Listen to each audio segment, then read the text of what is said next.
La pâtisserie de l'amour. Il y avait une fois un homme nommé Jacques, passionné de pâtisserie.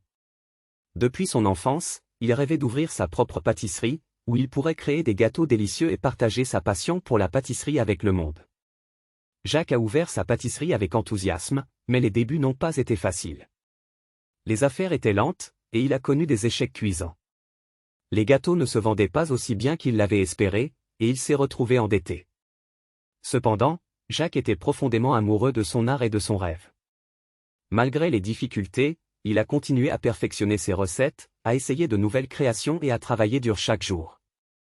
Ce qui faisait la différence, c'était son amour pour la pâtisserie et son désir sincère de faire plaisir aux autres avec ses créations.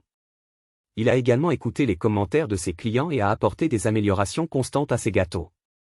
Peu à peu, sa réputation a commencé à grandir.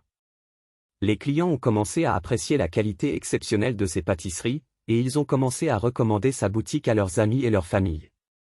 Jacques a également participé à des foires gastronomiques locales pour faire connaître son entreprise.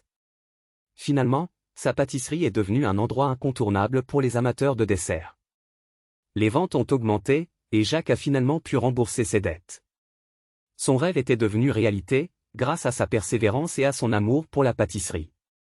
Jacques a compris que les échecs ne sont que des étapes vers le succès, et que l'amour pour ce que l'on fait peut surmonter tous les obstacles.